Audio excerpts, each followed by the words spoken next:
नमस्कार साथियों, आपका स्वागत है आपके अपने YouTube चैनल संस्कार चैनल पर। और आज हम सब बात करने वाले हैं बीएड फर्स्ट ईयर वालों के लिए, जिसका पेपर फर्स्ट है ज्ञान। और पाठ्यक्रम में हम बात करेंगे बोध शिक्षा दर्शन के अनुसार शिक्षा का पाठ्यक्रम।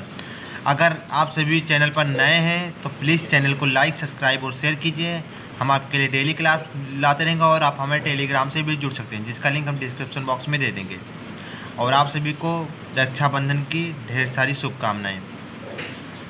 बोध शिक्षा दर्शन के अनुसार यह संसार परिवर्तनशील है तथा इस संसार में कुछ भी अस्थायी नहीं है।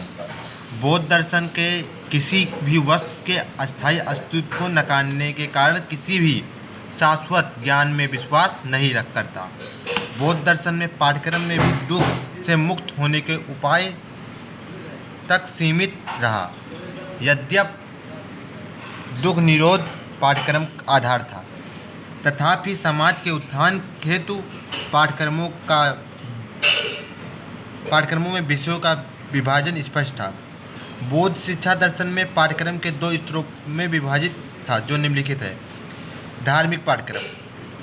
धार्मिक पाठ्यक्रमों के अंतर्गत 4 आर्य सत्यों का ज्ञान, त्रिपिटक, सूत्र, विनय, अभिधम, पिटक, मठों तथा विहारों के निर्माण का व्यवहारिक ज्ञान कराया जाता था। धार्मिक पाठ्यक्रम केवल बौद्ध भिक्षुओं एवं भिक्षुणियों के लिए था। धार्मिक पाठ्यक्रम में तुलनात्मक ज्ञान के लिए वैदिक साहित्य का भी अध्ययन कराया जाता था। बौद्ध विहारों तथा मठों में ब्रांच प्रकार की विद्याओं का अध्ययन कराया जाता था। शब्द विद्या, इसके अंतर्गत शब्द निर्माण, व्युत्पत्ति तथा व्याकरण का इस पर सम्मिलित था। शिल्प विद्या, इसके अंतर्गत विभिन्न प्रकार की शिल्प कलाएँ सम्मिलित थी। हेतु विद्या, इसके अंतर्गत तर्कशास्त्र और अध्ययन कराया जाता था। आध्यात्मिक ज्ञान, इसके अंतर्गत बौद्ध दर्शन एवं अन्य दर्शनों का तुलनात्मक अध्ययन कराया जाता था। लौकिक पाठ्यक्रम। लौकिक पाठ्यक्रम सभी नागरिकों के लिए था। इस पाठ्यक्रम का उद्देश्य सभी लोग का शारीरिक, नैतिक एवं चारित्रिक और आर्थिक विकास करना था। लौकिक पाठ्यक्रम में निम्नलिखित विषय सम्मिलित थे। सामान्य विषय भाषा, गणित, लेखन, शास्त्रार्थ। कला कौशल, इसके अंतर्गत विभिन्न प्रकार की शिल्प कलाएँ जैसे छपाई, बुनाई, कतराई, वास्तुकला, मूर्तिकला, चित्रकला, संगीत आदि। व्यवहारिक विषय कृषि, पशुपालन।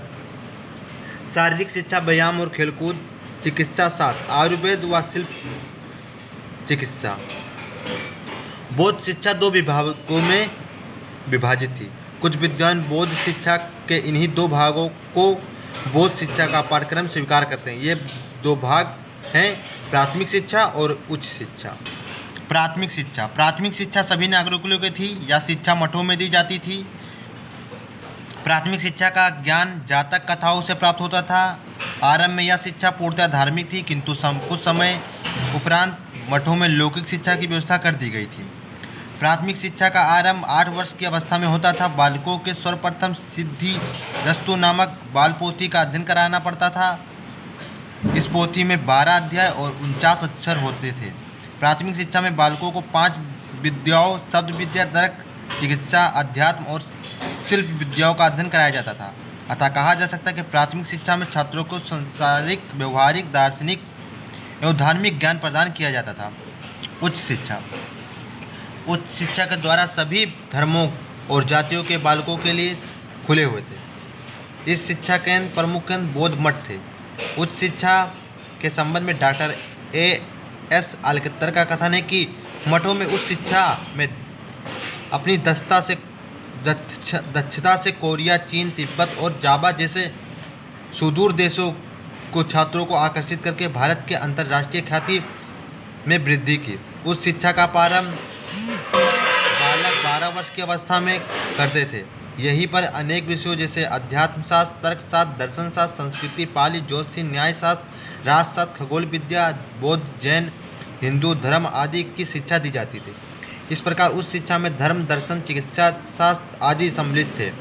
शिक्षा का स्तर बहुत ऊंचा था। कला कौशलों संबंधी और व्यवहारिक विषयों में व्यवहारिक, सैद्धांतिक दोनों प्रकार की शिक्षा का प्रावधान था। इसमें छात्र सामान्य विषयों के अतिरिक्त विशिष्ट विषयों में भी योग्यता प्राप्त कर सकता था। अगर आप सभी को हमारा चैनल अच्छा लगा तो प्लीज़ लाइक, सब्सक्राइब और शेयर कीजिए। Thanks for watching.